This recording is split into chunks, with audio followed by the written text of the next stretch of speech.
Welcome to the Cool Tools Show. I'm Mark Frauenfelder, Editor-in-Chief of Cool Tools, a website of tool recommendations written by our readers. You can find us at cool-tools.org.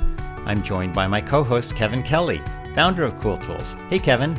Hey, it's great to be here. In each episode of the Cool Tools Show, Kevin and I talk to a guest about some of his or her favorite uncommon and uncommonly good tools they think others should know about. Our guest this week is Jessica Lahey. Jess writes about education, parenting, and child welfare for The Atlantic, The Washington Post, and The New York Times. She's the author of the New York Times bestselling book, The Gift of Failure: How the Best Parents Learn to Let Go So Their Children Can Succeed. She co-hosts the popular #MWriting podcast with KJ Dell'Antonia and Sarah Bowen. She lives in Vermont with her husband and 2 sons, and her second book, The Addiction Inoculation: Raising Healthy Kids in a Culture of Dependence, will be released in April of 2021. Hey, Jess, how are you? I am doing great, as well as things can be. Yes. It's so wonderful to have you join us in this period of remote joining. I've been looking forward to it. Anything to break the monotony of the at-home schedule with everyone in the house. Right. Definitely. Well, thank you so much for taking some time out of your lockdown to talk with us. You have a few tools that you want to talk about, and one of them is has been recommended by people before because they're writers, but we'd love to get your take on it and how you use it. It's called Scrivener.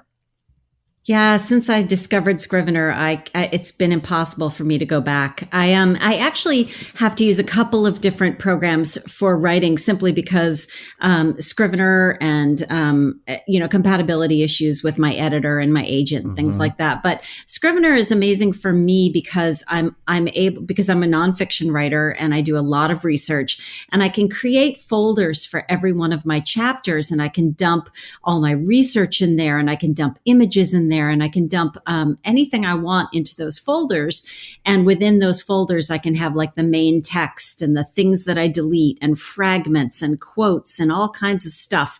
And then when I compile all of that, I usually transfer it into Microsoft Word just for compatibility issues. But Scrivener has really changed the way I write and helped me become a much more organized writer. And it's inexpensive. That's the best part. Yeah, it's instead of a monthly fee, it's just a flat fee. Yeah. And I've also found that these folders, like you said, being able to dump research in, it has not like coughed back anything that I've thrown at it yet. It'll take like YouTube videos, audio recordings, PDFs.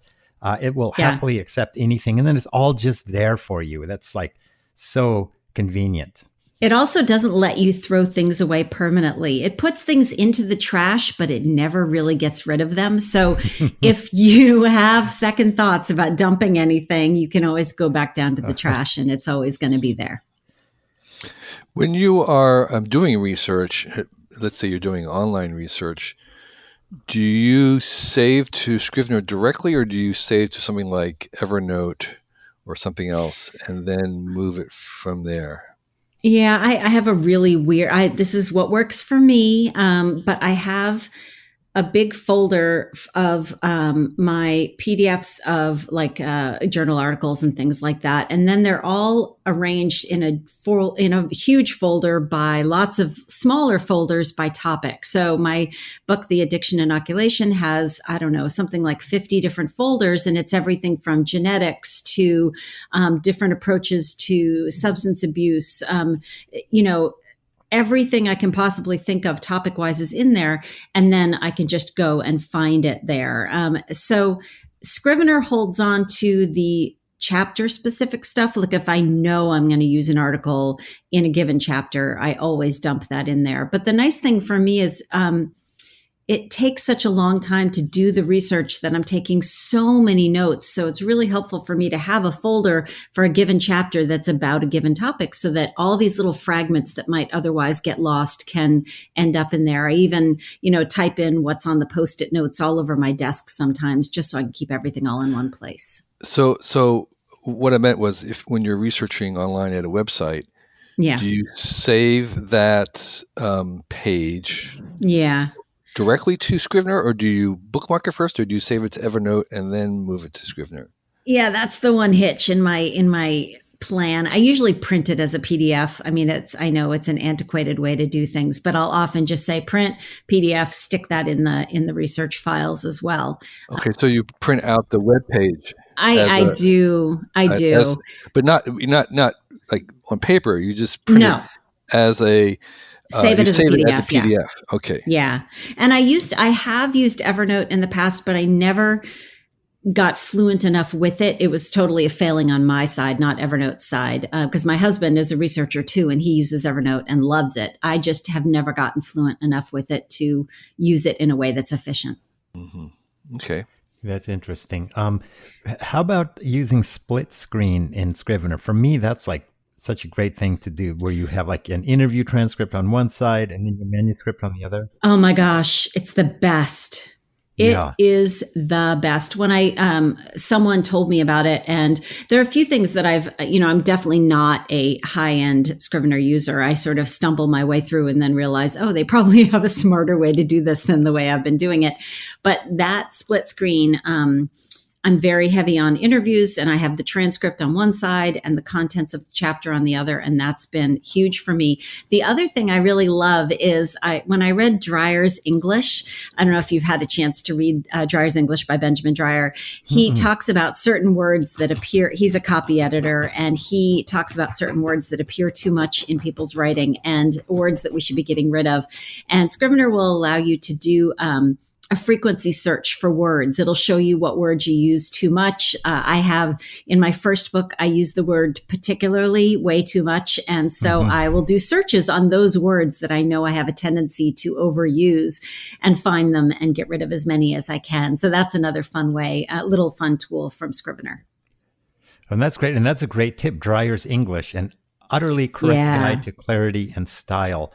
That is an and follow him on Twitter too, because Benjamin Dreyer on Twitter is a fantastic follow. But that is one of the books that stays close to me all the time in terms of, it's a reference for me and a reminder that this writing stuff and the rules, it can be actually really fun. And there was the classic elements of style. Is this superior to that in some ways? It's different. I have a wide range of references I go back to a lot. And since Dreyer's English came out, that's one I go back to a lot, but more just to sort of make me think about my writing and my approach and the way things that save me from having to be embarrassed when my copy editor goes through things.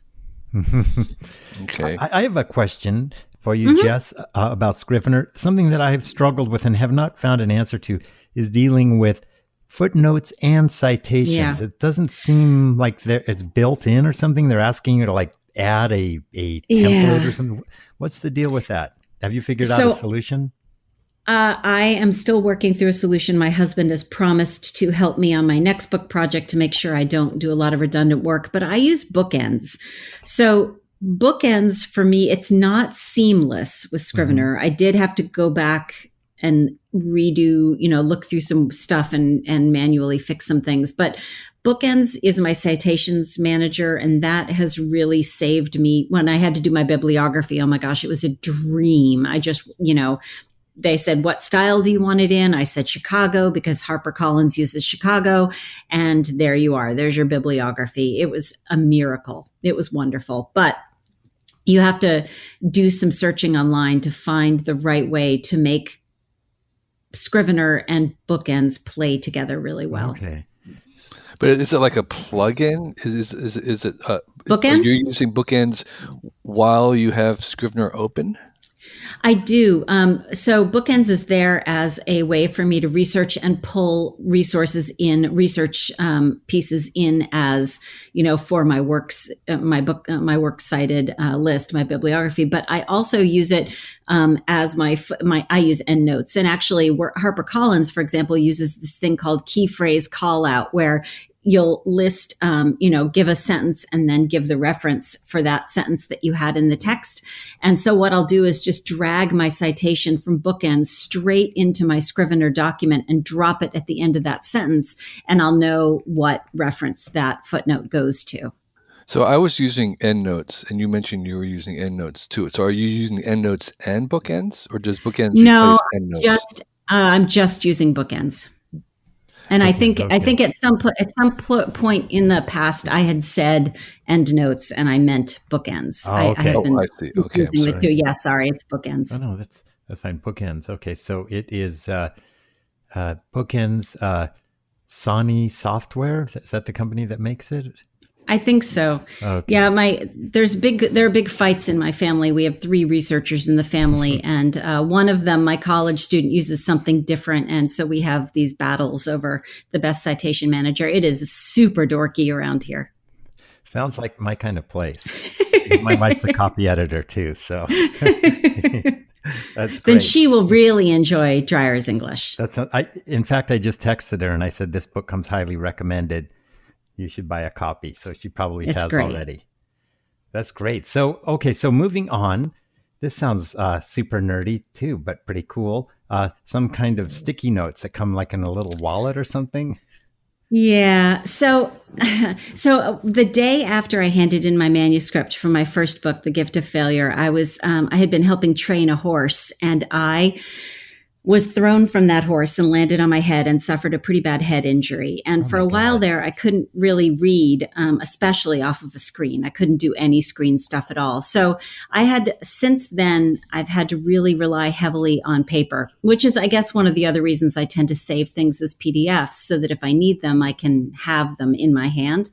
It's really hard for me to spend a lot of time on the screen. So I save it for work stuff. So if I'm going to listen to a book or read something online, I'm also almost always going to have the hard copy. And so I have these notes by Semicolon, Semikolon, and it's 12 different colors of sticky tabs. Sticky tabs, I'm a huge fan of sticky tabs. I can't read anything without sticky tabs, but having 12 different colors allows me to do something really cool, which is anytime I read a book, I pick 3 colors. One color gets used very rarely, and that's like alert, alert, come back to this, use this is important. And then the other 2 colors, one is for you should read more about this, and the other one is this should probably go in the book. So that way, no matter what book I have, they may all have different colors sticky tabs, but I can sort of sense what the 3 colors mean. And so if you look at any of my books, most of them have just an obscene number of sticky tabs in them. The other cool things about this brand is they really do stick and they don't come out. A lot of brands of sticky notes just fall out over time, or my cat will pull on them and bite them out of the book. And these actually stay put where they're supposed to. So I have packages of these everywhere. They're in my car, they're in my bag, they're in my suitcase, they're in my desk and my bedside table. And the joke around here is I can't read without a pen and my sticky tabs. They look to be transparent also. They're semi-transparent. You can write on the outside of the end that sticks out of the book with Sharpie. It doesn't work very well with like ballpoint pen, but I'll occasionally put like a Q for quote if I want to remember which color goes with which sort of use I'm giving them in a given book. And the holder in which these are, is it like a wallet that you open up and then? It's just cardboard. And if they start to lose their stickiness sticking in the cardboard things, sometimes I'll actually just remove 3 of the colors and carry them with me in a little packet. But the nice thing about these is that it's pretty durable and they're easy to carry around with you. I love them. I don't know what I'll do if they stop selling them. Well, Post-it has versions of these in colors, and they often are in a little kind of the little container where they flip up, or I don't know how to describe it. Almost like a Kleenex dispenser or something. Yeah, exactly. When you take one out, the next one appears. Fan fold. I liked those for a long time, and then I discovered these, and I like these better. Cool. Okay. Jess, I just had a kind of a side question. You mentioned a head injury. Yeah. One of my colleagues at Institute for the Future, I work with her name's Jane McGonigal. She wrote a book called Super Better.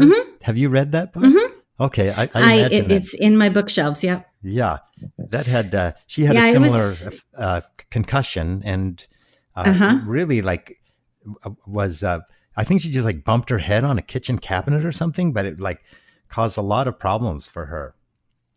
It was really hard. I had just gotten I had just gotten a biweekly column at the New York Times too, and I had to dictate the first couple columns to my husband, and he wrote. I mean, I told him what to type because I couldn't look at a screen at all, and I couldn't.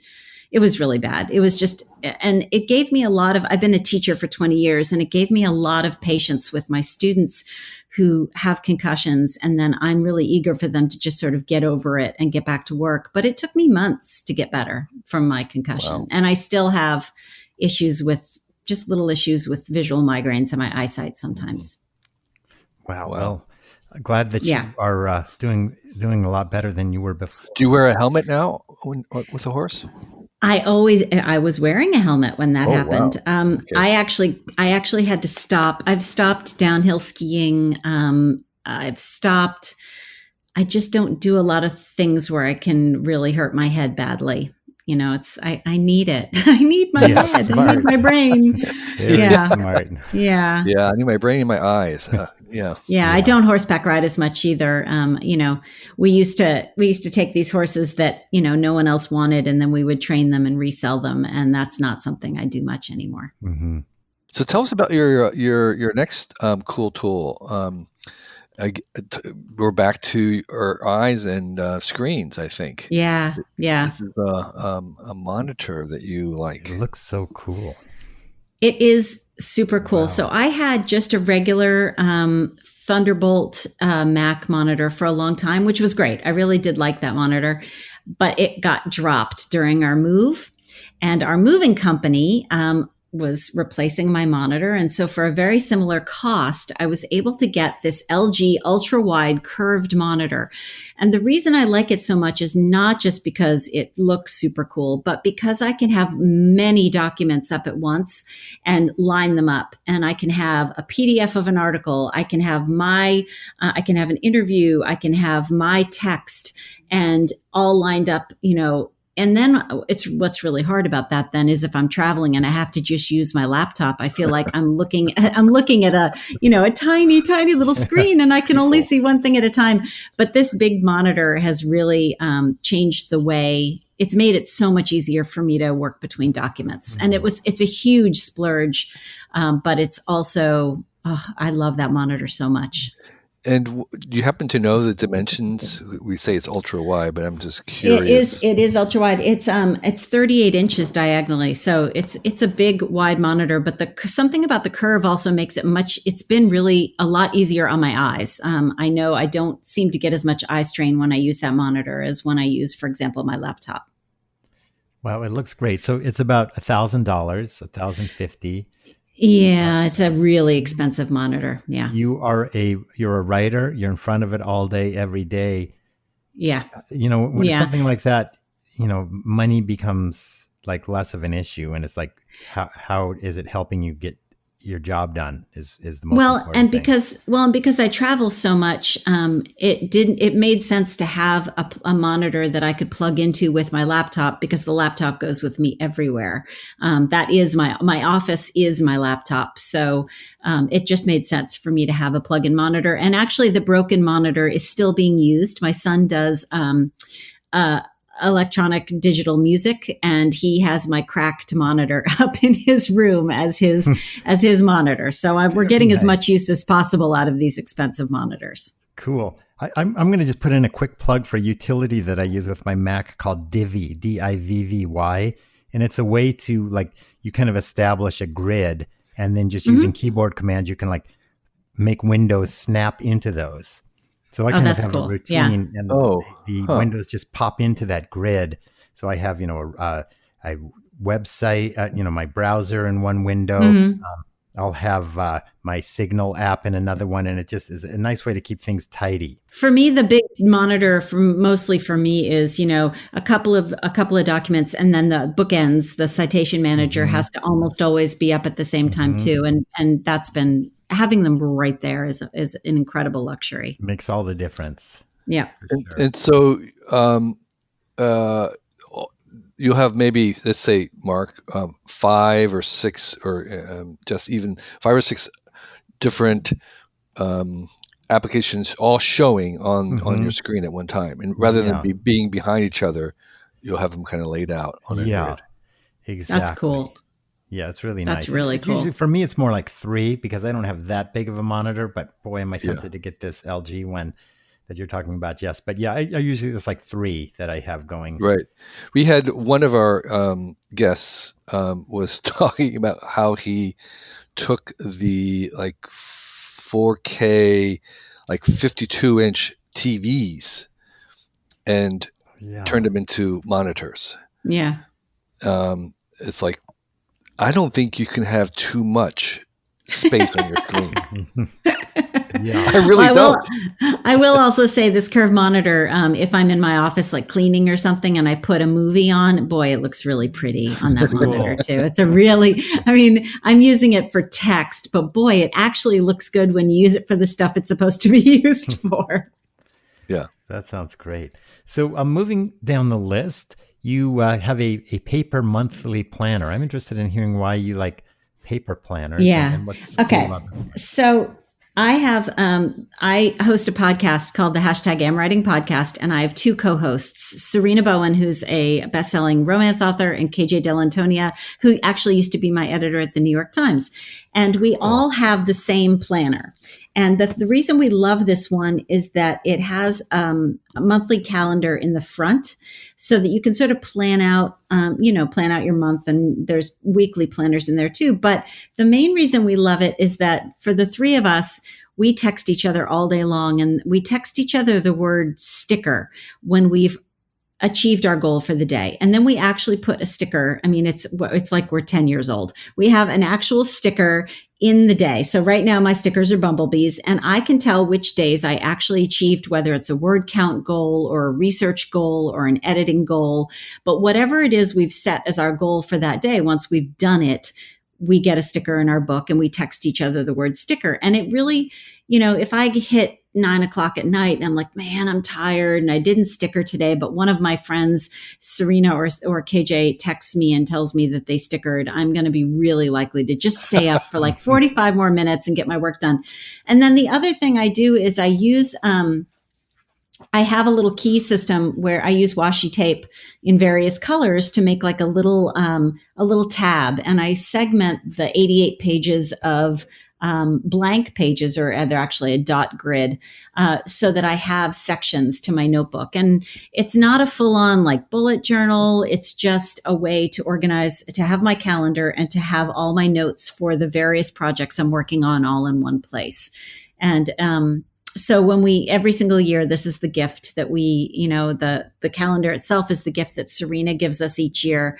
And then I gave them the thing that we stick our notebook in, which is a trifold, beautiful leather trifold,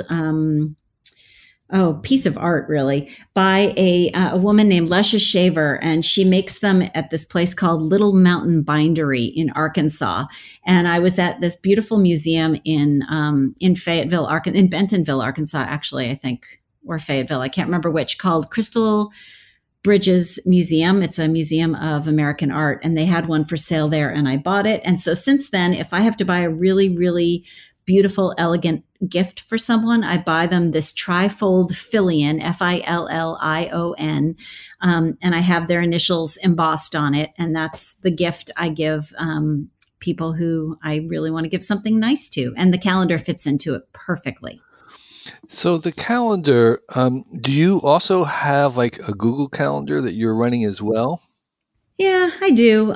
This is really more for writing. This is not like all of my, you guys do happen to be there as an appointment for today, but really this is about like, what did I work on today? Did I achieve my writing goals? In fact, there's an extra day at the end of the week, just to sort of list my goals for the entire week. I'll send you a picture of what this month looks like. It helps me keep, I think it harkens back to my teaching days, because we used to give all the students at my school these planners. And at the end of each week, there was a little space to put their weekly and monthly goals. And that's what I still do for myself, so that I can sort of keep an eye on where I need to be in a given week. Sure. So I mean, I like the idea of kind of having a calendar and having your to-do list, so to speak, on paper.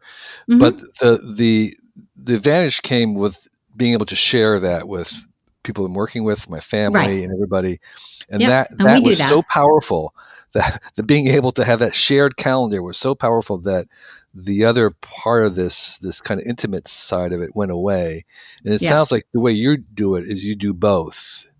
Yeah, this calendar is really it's just for me. It's not for anyone else. And it's about my work and my personal goals. And the nice thing about that is because the other 88 pages of this notebook are, notes about given projects and things I'm currently working on, I keep this thing and I can look back. In fact, once a year on the podcast, we talk about the goals that we set at the beginning of the year and a word that we sort of that encapsulates sort of what we want to do that year. And all I have to do is flip to that page in my calendar / journal or whatever you want to call it, and I have my 2020 goals and my 2020 word and the things I wanted to achieve. So when we do sort of check-ins and a roundup at the end of the year about how we've done on our goals, there it is. I just have to turn to that page. So this is very, very much for me. And we do the Google Calendar for the family, and with my assistant and all that kind of stuff. But this is just me. Wow. Okay. And I use pretty markers and I use stickers and I use washi tape. And, I'm not one of those people that goes crazy and has some thing that could be framed. It's definitely pretty messy, but it's also a place for me to keep my thoughts straight. That's good. It's like a centering and organizing ritual. Yeah, exactly. I love it. We have a couple of minutes left, so why don't we talk about the book that you wrote, The Gift of Failure? What is the book about? Who's it for? So it's really for, I guess most of the speaking I do around that book is for parents, teachers, coaches, that kind of thing. Anyone who works with kids and anyone who wants to try to get kids motivated to do stuff for the sake of the thing itself, to get a little less reliant on, extrinsic motivators like, trophies, grades, points, scores, or stickers, I guess. But it's also about how kids learn, how we can work with that to keep them motivated, and about not helicopter parenting really was the original genesis of that book. I realized that I was angry with the parents of my students for, parenting their kids into a state of helplessness. And yet I was doing the exact same thing with my own kids. So that's how that book was born. And it's been a really fun ride. I've been speaking on topics around that book for the past 6 years or so. So a question I like to ask with books that have at least a little bit of a time period since you've written them, I guess this would be almost 5 years ago. Have you changed your mind or anything about anything that you wrote about? Would you write anything differently if you were to write a book today? I think I would add, there's been some really great research recently on the unfair benefit that parents who helicopter and have a lot of sort of are in a position of privilege to force schools to do things for them that they don't do for other kids. It creates a real inequality in schools. And that was not something I explored in the book when I wrote it, but the research has come out only in the last year or so, looking at the amount of rule bending that happens when parents come in and sort of hit their fist on the desk, on the headmaster's desk and say, or the principal's desk and say, you're going to make this work for my child, that kind of thing. And it's created a really unequal space in school. And I think that would be something I would love to go back, but I couldn't have done it at the time because the research wasn't there. Mm-hmm. That's really interesting. And I think just anecdotally, I've seen lots of instances of that. Yeah. Absolutely. So the addiction inoculation is your next book that's coming out next year. And what was it that inspired you to write a book about addiction?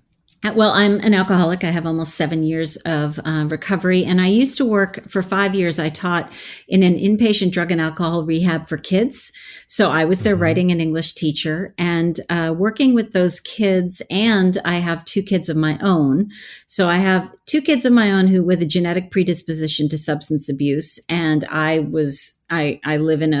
grew up in a family with substance abuse on, all the branches of my family tree. My husband has substance abuse in his family. So I really just wanted a book to figure out what I can and can't control in my child's risk for substance abuse. And there wasn't a book out there that did exactly that for me. And I also wanted to know what works in schools, what programs really do work to educate kids around substance abuse and give them the tools they need to resist it as much as possible. Essentially, if we have all these risk factors, how do we protect kids as much as possible?